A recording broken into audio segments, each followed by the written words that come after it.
¿Saben? Los humanos hemos estado muy ocupados en los últimos milenios, desde que dejamos de apoyarnos con los nudillos en el suelo y dimos el gran salto adelante del chimpancés al Homo sapiens. Hemos causado mucho daño, eso es seguro, pero también hemos creado cosas buenas. Todo esto me ha hecho pensar, en miles de años más, cuando los estudiosos miren hacia el pasado y hagan una lista de los inventos más importantes de la historia de la humanidad, esos que han cambiado el mundo, ¿cuáles podrían ser? ¿La bombilla eléctrica? ¿El motor a vapor? ¿El motor de combustión interna? ¿Acaso el avión? ¿El automóvil? Y por supuesto, el pan cortado. Pero en ese sitial del panteón, junto a todos ellos, hay un avance más reciente, un nuevo invento que salió de la nada y que en pocos años ha pasado por nuestra vida como un poderoso tifón. Por supuesto que el invento en cuestión es la red mundial. Un universo sorprendente y surrealista que generó enormes fortunas, acabó con innumerables industrias y cambió la forma en que gran parte del mundo trabaja, se comunica, juega, compra e incluso se enamora. Soy John Heilemann y he venido a contarles cómo surgió la red de la oscuridad a la omnipresencia global. Es una historia que conozco muy bien, porque como periodista he visto todo el espectáculo desde la primera fila. Estuve más de una década en Silicon Valley y fui testigo de los momentos importantes que formaron la edad de la Internet. Una edad que comenzó con una gran lucha de poder para decidir quién controlaría el futuro de la red emergente. Jim Clark comenzó a golpear la mesa y dijo, hay que cotizar en la bolsa, hay que hacerlo ahora. Al cierre de la bolsa, gané 663 millones. Una lucha que terminaría con una épica batalla en los tribunales. No tengo idea de qué está hablando. Que se recordará como la guerra de los navegadores. Parecíamos un ciervo encantilado con Microsoft ante nosotros. No sabíamos qué hacer. Fue todos a cubierta. No es un ejercicio. Nos aplastarán, nos aplastarán. Debemos destruir esta compañía. La Internet. La guerra de los navegadores.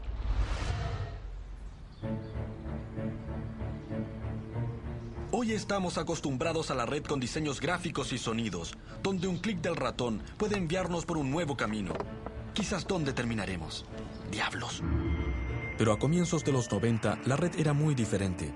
Era básicamente una oscura red de investigación inventada unos pocos años antes por un científico inglés llamado Tim Berners-Lee. Había muy pocas páginas web y las que existían consistían solo de línea tras línea de texto. Había que ser un genio loco para emocionarse con esa cosa. Pero uno de esos sabiondos, un visionario estudiante de ciencia de la computación de la Universidad de Illinois, llamado Marc Andreessen, tuvo una idea loca. Se imaginó un futuro que todos, incluyendo gente como usted y yo, pudiéramos usar la red como parte de la vida diaria. Andreessen trabajaba en algo diferente, en un cubículo cerca del mío. Y luego se emocionó mucho con esa cosa llamada la red. En esa época, la Internet era solo para académicos, investigadores y científicos. No era para la gente común, pero era tan útil para la gente que la usaba que siempre pensé que debería ser para todos. Me decía, sí, esto cambiará el mundo, será fantástico, un hipermedio de comunicación. Y yo le contestaba, sí, como digas.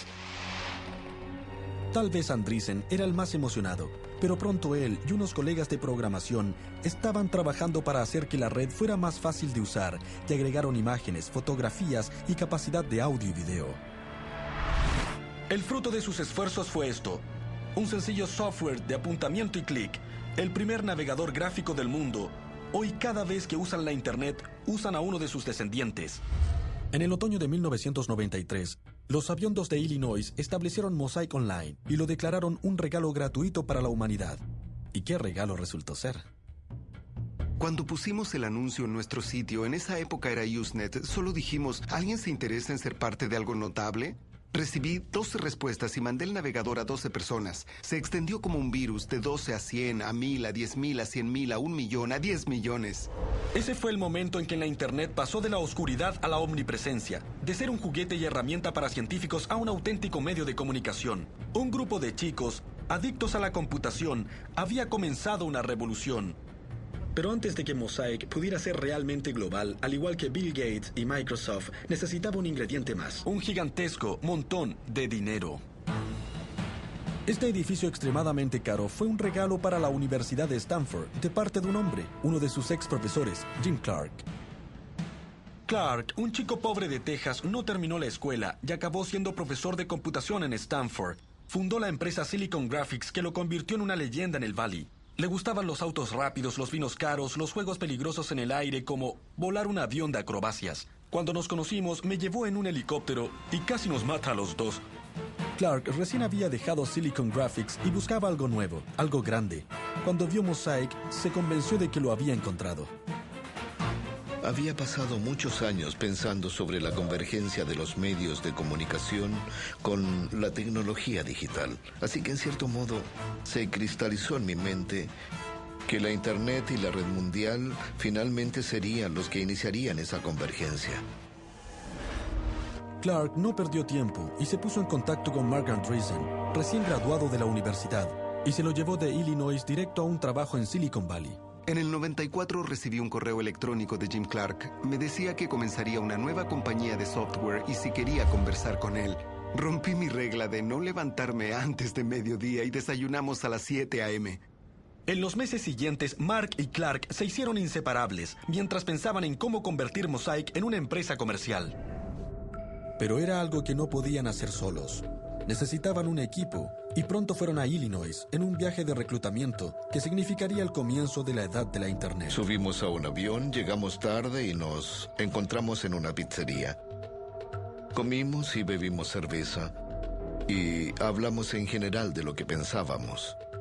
A decir verdad, creo que todos nos sentíamos un poco intimidados. Era un tipo importante de Silicon Valley, relativamente famoso y había fundado una gran empresa de computación. Todos sabíamos que tenía mucho dinero y había venido hasta acá. Y nos escuchaba.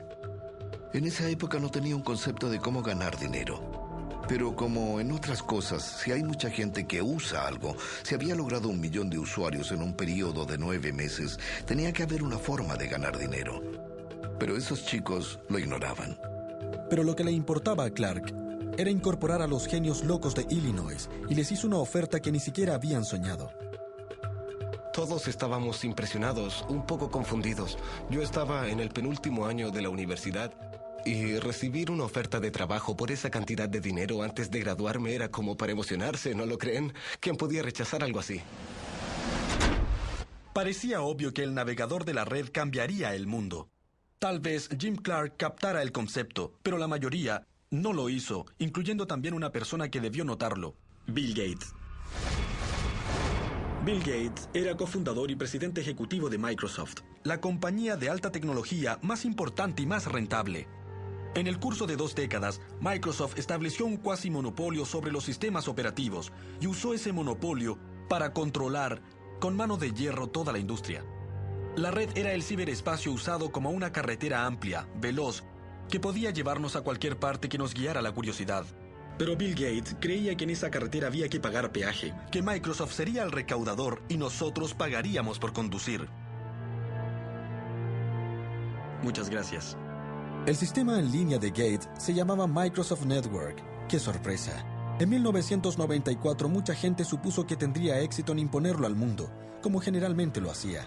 Era la supercarretera de la información que los futuristas habían predicho durante años, que aunque Gates aún no se había percatado, su peor pesadilla estaba por hacerse realidad. Un grupo de chicos jóvenes y ambiciosos, tal como él lo fue alguna vez, estaban por amenazar todo lo que él representaba.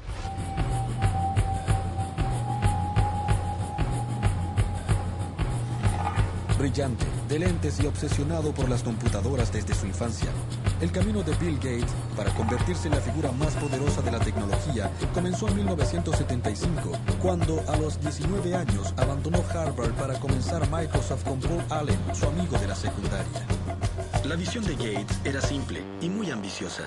Un computador en cada hogar y en cada oficina, y cada uno de ellos con software de Microsoft. En 1993, su sueño estaba cerca de ser realidad. Casi el 90% de los computadores tenían Windows de Microsoft. Gates y el ejército que había reunido en la sede de Microsoft, en las afueras de Seattle, trabajaron muchísimo y eran muy rudos con sus rivales. La compañía subía y dejaba una estela de cadáveres a su paso. Competidores como Lotus, WordPerfect, Borland o Novell, incluso la poderosa IBM cayó de rodillas. Gates era uno de los hombres más ricos e influyentes, y lo sabía. Una noche en una cena, él y unos amigos discutían la elección de Bill Clinton y Gates dijo: "Yo tengo tanto poder como el presidente". Su esposa le dio un puntapié bajo la mesa, pero a decir verdad, tal vez era cierto. Para muchos, el poder de Gates era seductor. Ya se tratara de un joven y ambicioso ingeniero de software como Thomas Reardon, Hadi Partovi, o un ejecutivo con experiencia como Sam Yadala. Microsoft era el lugar donde había que estar. Un lugar en que no importaba ser guapo o atlético. Un lugar en que la inteligencia, medida en la capacidad para diseñar códigos, era lo único que contaba. O sea, el nirvana de los sabiondos. A comienzos de los 90, la sede de Microsoft era un lugar muy dinámico. Estaban las personas más inteligentes del campo computacional y todos eran de edades diferentes. En general, era una empresa sumamente joven. La edad promedio era de 26 o 27 años. Microsoft no era la compañía más grande de software, pero en una forma extraña era la más intensa. Era evidente, se sentía una suerte de vibración en cuanto cruzabas la puerta. Era una especie de petulancia que permeaba todos los trabajos en Microsoft. No eran solo los ingenieros. Llegué a Microsoft en 1987 y vi a un grupo de personas que querían ganar, que era muy agresivo respecto a la competencia. La conducta de Microsoft era definitivamente extrema, pero era menos por arrogancia que por miedo e inseguridad. Gates sabía que en cualquier momento podía surgir un pequeño principiante en un garaje y derribar a Microsoft, tal como ellos lo habían hecho con otros. Junto con su leal lugarteniente Steve Ballmer, estaba decidido a no dejar que ocurriera. Mientras Gates abandonó la universidad, Ballmer estudió economía. Mientras Gates era el superego cerebral de Microsoft, Ballmer era su ego reprimido, fornido y emotivo. Pero no era nada comparado con el mismo Gates, el más listo de todos en Microsoft. Un genio que no soportaba a los necios, si es que lograba hacerlo. Eso es ridículo. Yo no usaría esa cosa. No. Alguien está confundido. Alguien no está pensando. Eso jamás. Creemos que Ustedes sucederá. nunca comprendieron. No comprendieron ni lo más mínimo. Todas las veces que he visto a Gates, siempre ha habido un elemento constante. Cuando me miraba y decía que lo que yo había mencionado era lo más estúpido que había oído, y yo no trabajaba para él. Pero Thomas Reardon sí, y recuerda su primer encuentro con Gates como una de las experiencias más desconcertantes de su vida. No es alguien que haga cumplidos. A lo más es... bien, se ve bien. Probablemente hay que seguir con esto. Esa era toda la reacción que a veces obteníamos. Y no era porque no le interesara. Creo que en esa época aprendí que realmente había conseguido una gran victoria. Si no te había hecho picadillo, o si no te había llamado idiota 19 veces, esa era una buena reunión con Bill. Con los subalternos de Microsoft hechizados, miles de millones de dólares en su cuenta y el lanzamiento de Windows 95 en el horizonte, el Bill Gates de 1993 era casi el emperador de la alta tecnología. Pero menos de 2 años después, Gates se vio obligado a dar el mayor giro total de la historia empresarial, porque Clark Andreessen y su equipo estaban por irrumpir y poner un gigantesco escollo en su camino.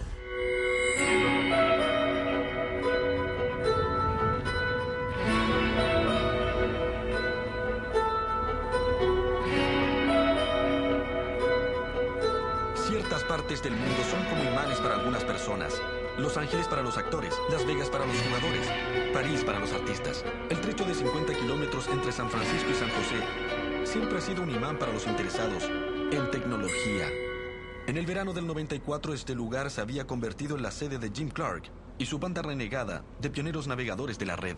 En los meses que siguieron, lanzaría la empresa de software de mayor crecimiento que el mundo haya visto, Netscape Communications. Bajo la mirada vigilante de Clark, la gente de Netscape se dedicó a la causa de extender el alcance de la red, todavía incipiente, con la esperanza de enriquecerse en el camino. Pero primero tenían que enfrentar un caso severo de choque cultural. Nunca antes había venido a California y cuando llegué pensaba, ¿por qué nadie me ha hablado de este lugar? Esto es la Meca. Esto es como Disneylandia para los entendidos.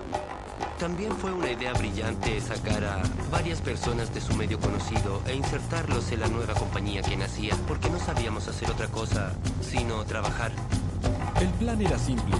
En Illinois, la banda había creado el primer navegador gráfico de la red Mosaic. Ahora debían trabajar como locos para hacer un nuevo navegador basado en ese y convertir la Internet en el futuro del comercio y la comunicación. Solo otro día en la oficina, ¿verdad?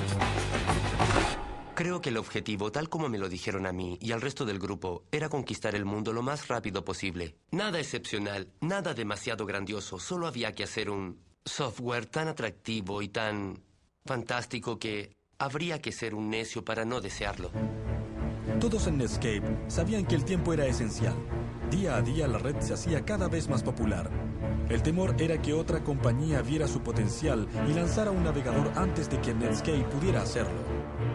Tenía un ciclo de 36 horas, trabajaba 24 y dormía unas 12 horas. Me alimentaba de caramelos y refrescos. Una vez que comenzamos había una gran sensación de urgencia. Todos sabíamos que no era una cosa difícil de hacer. Y tenían motivos de preocupación. En Seattle, aunque Bill Gates todavía tenía dudas acerca de la red, algunas personas de Microsoft eran conscientes de la existencia de Netscape. Thomas Reardon los contactó una vez para obtener información, pero Netscape, por mucho temor que sintiera, daba una impresión muy diferente, una de gran arrogancia. Estábamos conscientes de ellos a la distancia. Así que llamé y hablé con un ejecutivo y básicamente me dijo que no le interesaba. Mi reacción fue, vaya. Siempre que llamaba todos decían, wow, es Microsoft. Con Netscape, después de 15 minutos me dijeron que no les interesaba. Simplemente eso, ni siquiera que los volviera a llamar. La costumbre de los que trabajábamos en Microsoft era ser como los reyes de la industria y en algún momento nos rendían honores, cierto tipo de homenaje, pero nada.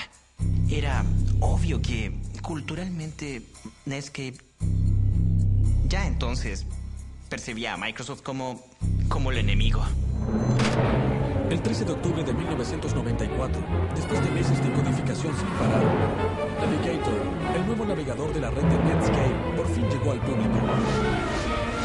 Desde ese momento el conflicto era inevitable, con Netscape simbolizando a David y Microsoft al poderoso Goliath.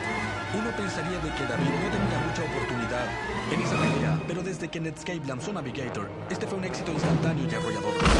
La noche en que lo lanzamos estábamos en una sala de reuniones, una computadora registraba las descargas y se oía un cañonazo cada vez que bajaba el software. Después de un momento parecía una guerra porque los cañonazos sonaban sin parar.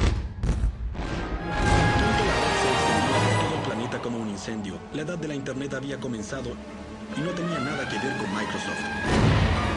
Nunca habíamos visto algo así en la historia del software. En 30 días, el 90% de la gente que estaba en la red cambió de Mosaic a Netscape. Eso no sucede con el software. Nunca, jamás, jamás. Hubo un momento en que Netscape llegó al 1.000.000 de descargas y de pronto pensamos, ¿qué está pasando? ¿1 millón de descargas? Eso es bastante. Pero la preocupación que Microsoft sentía por Netscape iba más allá de su pequeño navegador, para comprender por qué se requiere cierto conocimiento técnico. En el negocio de la computación, las compañías más poderosas controlan lo que se llama una plataforma de software. Es el software sobre el que otros programas pueden funcionar. Con su casi monopolio del sistema operativo Windows, Microsoft controlaba la plataforma máxima. Todo el negocio computacional estaba basado en ello. Durante años fue imposible imaginar que alguien pudiera desafiar su supremacía. Pero ahora los rivales de Bill Gates en Silicon Valley imaginaron un futuro diferente. Un futuro en que el navegador sería una plataforma alternativa, en que todas las necesidades pudieran resolverse en línea. Así se nivelaría el terreno en la industria. Y entonces Windows, el software más rentable de la historia del mundo, sería irrelevante. De pronto nos dimos cuenta de que teníamos un defecto en la armadura. Había una forma en que se podía desplazar la franquicia Windows. Había situaciones que podía llegar a ser populares y en los que podríamos perder nuestra posición de liderazgo. Microsoft no podía ignorar el repentino éxito de Netscape. De pronto Bill Gates comprendió todo. No solo la importancia de la red, sino la dimensión de su propio asombro estratégico y la necesidad de hacer algo al respecto. Tarde una noche, Gates se sentó ante su computadora y escribió un memorando a sus tropas titulado El maremoto de la Internet. Declaró que la red era el desarrollo individual más importante de la computación desde el invento del computador personal. Decía que Netscape era un nuevo competidor apoyado en la Internet, un competidor que Microsoft debía igualar y vencer. Era un giro total, no era algo que se pudiera comenzar la próxima semana ni el otro mes, sino que ahora mismo había que hacer cambios. mensaje de Bill a la compañía era: debemos encontrar muchas formas de poder librar esta nueva batalla. Seguramente ese fue el comienzo de la Guerra de los Navegadores. En 1993, la Internet era desconocida, con excepción de un pequeño círculo de piratas informáticos y científicos. Pero en el 95, la situación cambió totalmente. Gracias a la magia y a la energía frenética de un grupo de ingenieros de Silicon Valley, la Internet se convertía en un fenómeno a gran escala, en una tecnología comparada en importancia con la televisión y la imprenta. A la cabeza estaba Netscape. Su navegador se convertía en la puerta de la red para millones de personas.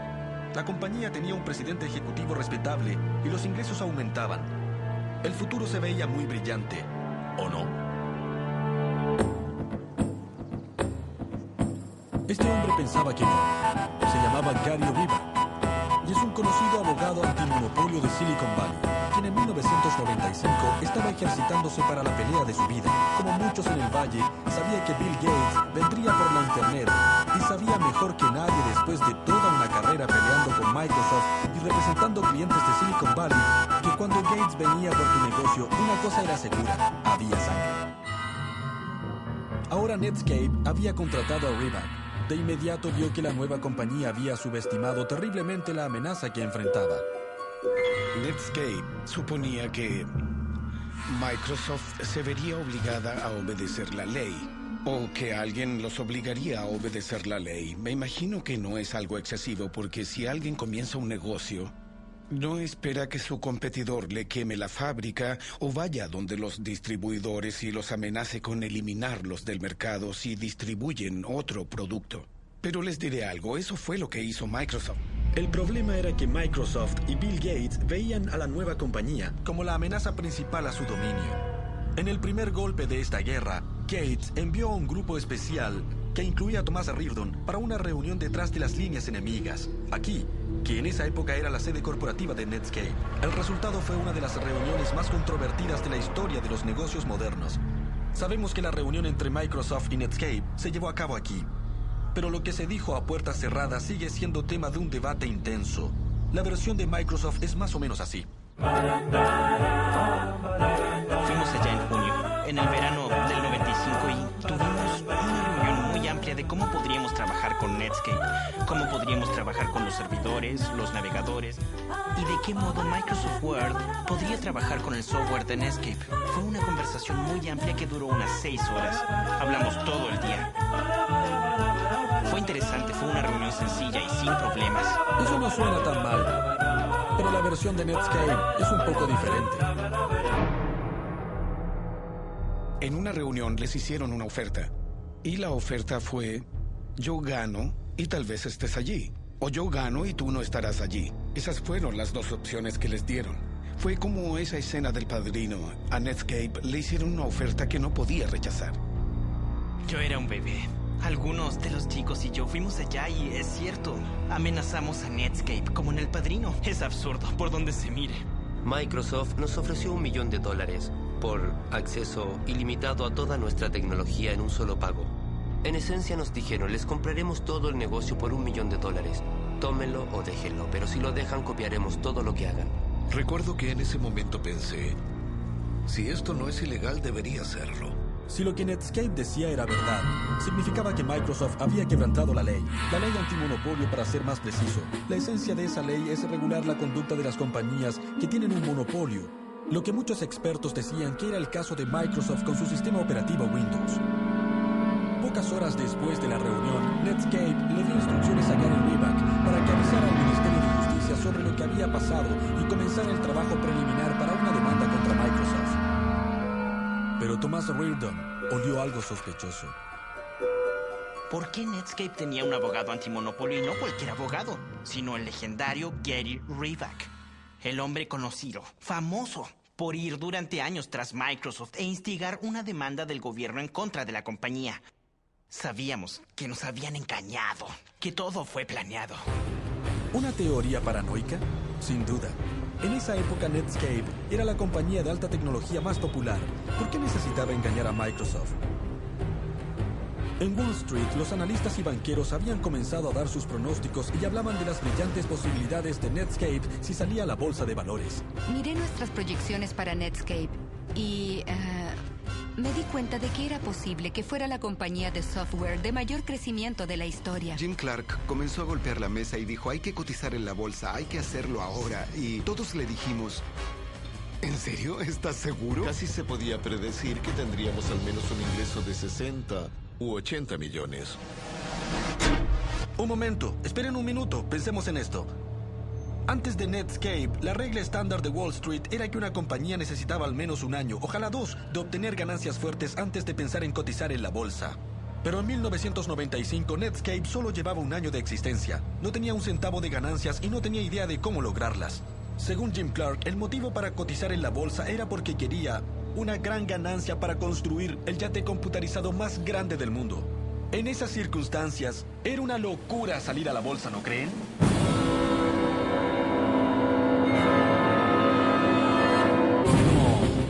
No. El día en que salió a la bolsa, las acciones de Netscape llegaron a las nubes, comenzando el boom de la Internet, que haría furor durante el resto de la década.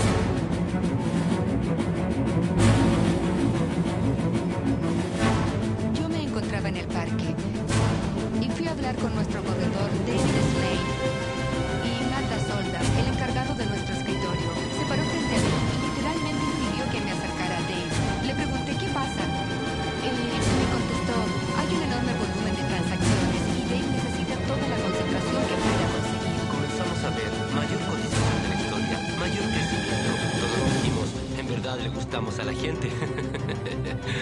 La Internet empezó de la nada a ser la historia más grande en llegar a los medios de comunicación y a la conciencia del consumidor.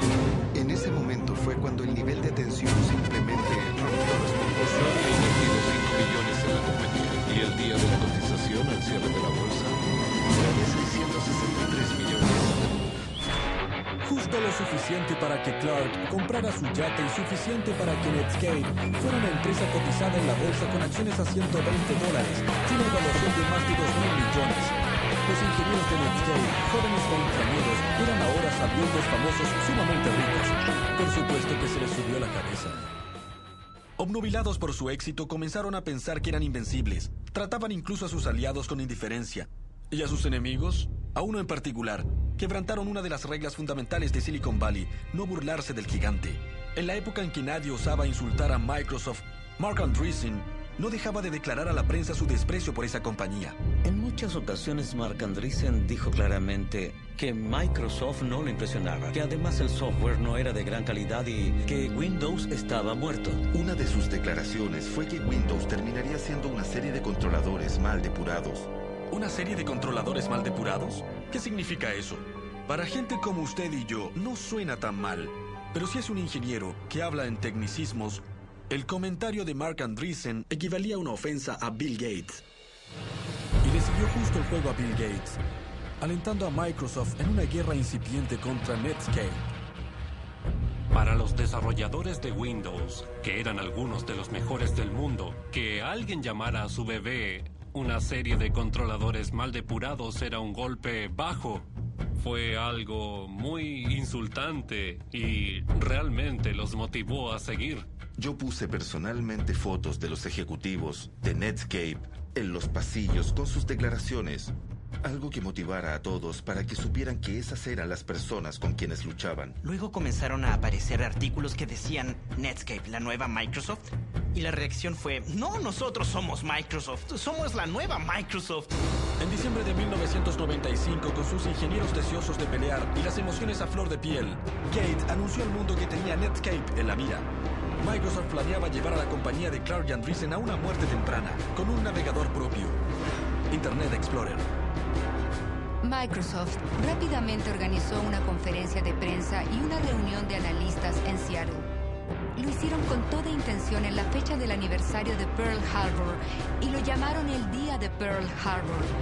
La idea era que pensaban atacar a Netscape con todo lo que pudieran. Todos en Microsoft, hasta el último grupo, hasta el último producto, fue dirigido en contra de Netscape. Podíamos declarar que nos concentrábamos en Internet, pero era contra Netscape. Así de simple. Íbamos con todo, hasta el último hombre. No era un ejercicio. Teníamos que destruir a esa compañía. El tráfico se aceleraba rápido en la carretera de la información. Entonces Gates se quitó los guantes e invirtió millones de dólares en la red, convirtiendo a Internet Explorer en una causa de vida o muerte en Microsoft. El gigante dormido había despertado, así lo definió. Ahora Netscape se vería involucrada en grandes problemas. Así que tal vez, solo tal vez, había sido un error insultar al gigante y hacerle perder los estribos. Tal vez Andreessen debió ser un poco menos polémico. Si quiere hablarlo con otra gente, me da igual. Bien. Pero no me pronunciaré. La declaración de Andreessen de que Windows sería irrelevante tal vez no fue una buena idea. El 96, la Internet estaba por explotar. Microsoft y Netscape tenían miles de millones en juego y se trenzaron en una lucha de poder sobre quién dominaría el nuevo mundo de la red. Ahora entraban en la fase final, la más dramática, y para Netscape, la más devastadora. A pesar de que Netscape iba adelante, el equipo Internet Explorer de Microsoft tenía ventajas reales.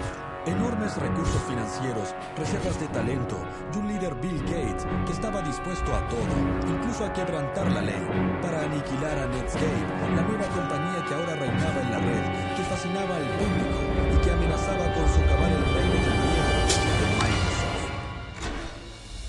Recuerdo haber ido a la universidad donde hablé con unos amigos. Les dije que trabajaba en un competidor del navegador de Netscape y todos se reían de mí diciendo: ¿de qué estás hablando? ¿Cómo se te ocurre? El plan de Microsoft era sencillo: analizar todos los movimientos de Netscape e imitarlos, lanzar versión tras versión de Internet Explorer y acortar lentamente la ventaja de Netscape en el mercado de los navegadores en un 1% cada vez.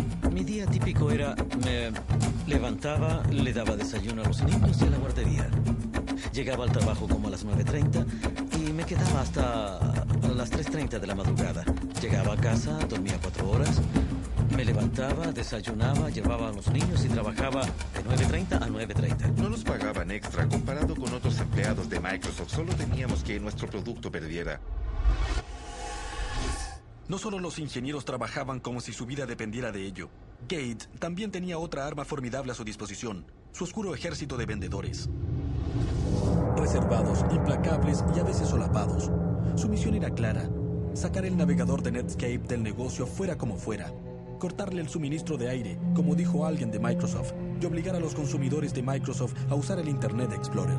La gente que vendía el software a los fabricantes de computadoras era como si perteneciera a un culto oscuro. Sabíamos que hacían dinero en formas que tal vez nadie quiera conocer. Eran como ninjas. Nadie les preguntaba lo que hacían, solo iban y hacían grandes tratos por $500 millones. Eran grandes contratos de multimedia. Hacían lo que fuera necesario. Yo no quería saberlo y la gente a mi alrededor tampoco. El silencioso ejército de vendedores asesinos de Gates usaba toda clase de tácticas para impedir que los fabricantes de computadoras instalaran cualquier cosa que no fuera Internet Explorer. Le dijeron a Compaq que si distribuía nuestro navegador, Microsoft le cancelaría la licencia de Windows. Bueno, Compaq no podía mantenerse en el negocio sin esa licencia y no podía distribuir el navegador.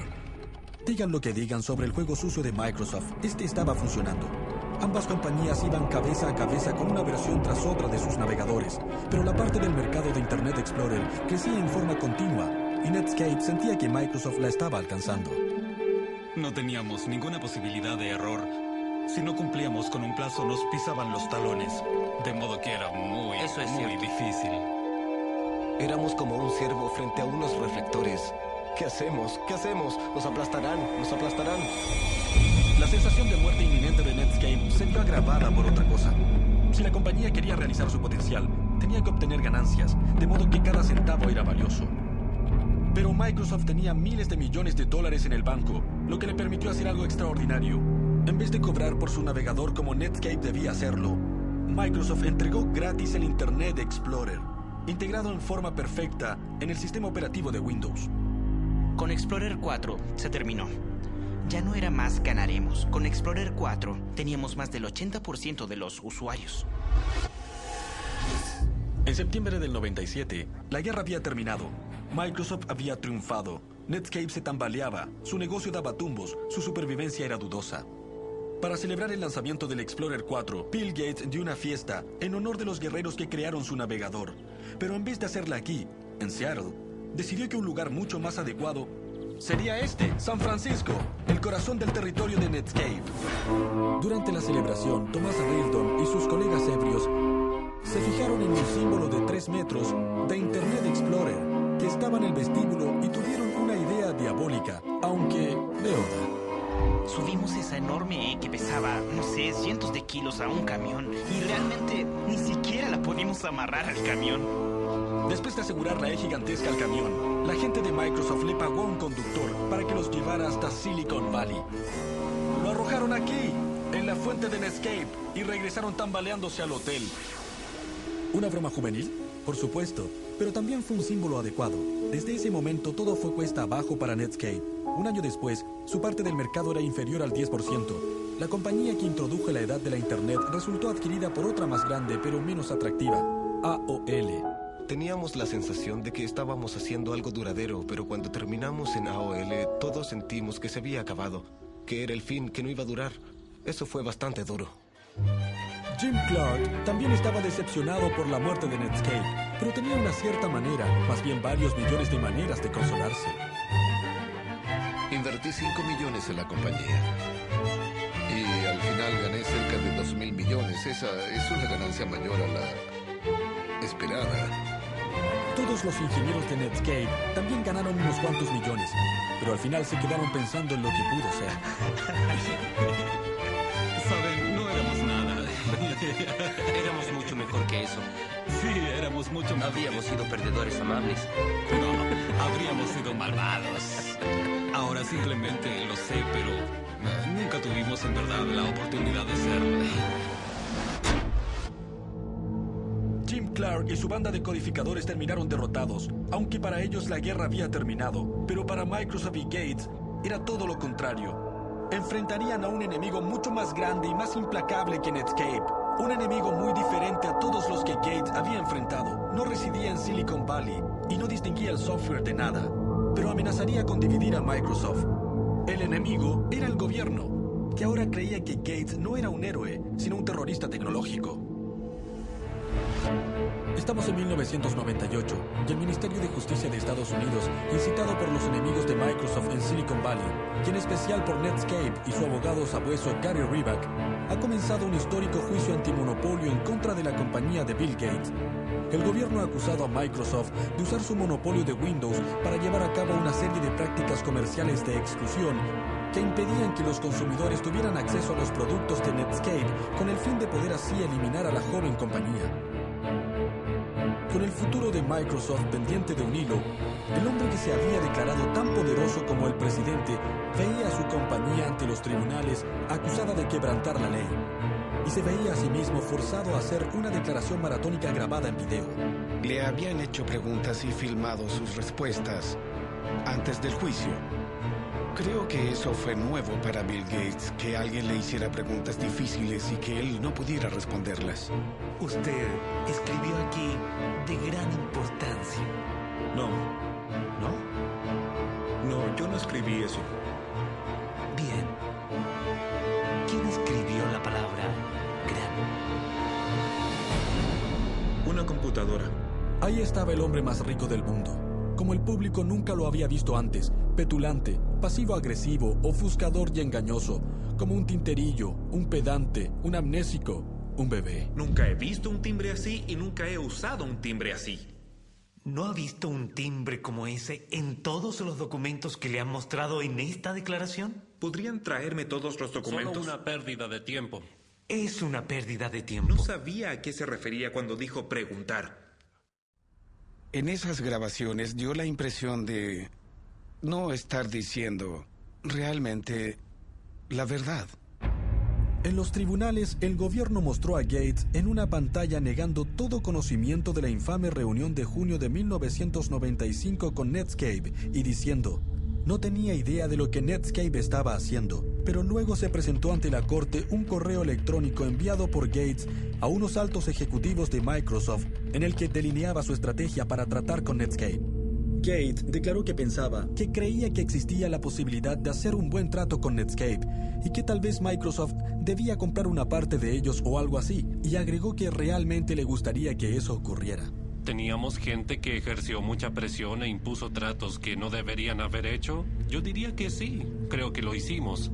Eso lo hizo muy difícil para los competidores porque nos aprovechamos de nuestra posición y, claramente, por desgracia, todo eso se convirtió en una nube oscura sobre Microsoft.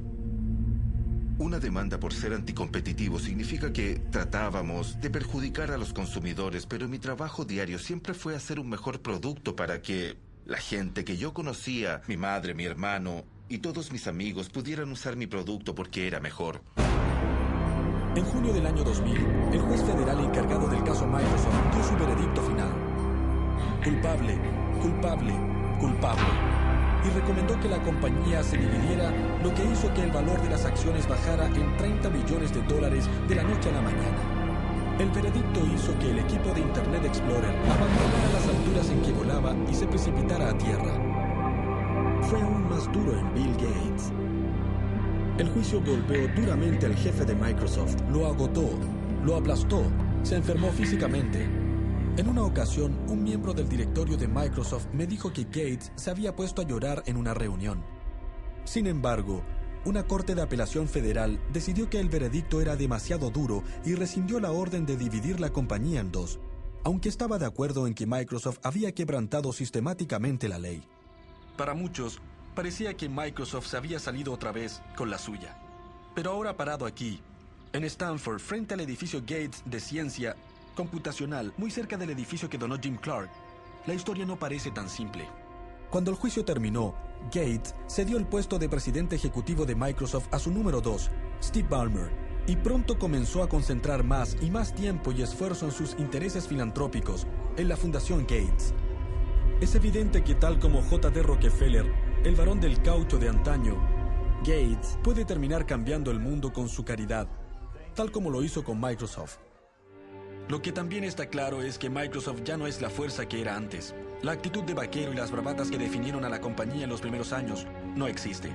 Aunque ganó la guerra de los navegadores, la revolución suscitada por Netscape generó nuevas compañías, como Google, que han hecho que Microsoft se vea vieja y sin ideas, tal como Gates y Microsoft hicieron con IBM hace 2 décadas. La lección del mundo de la alta tecnología se impuso otra vez.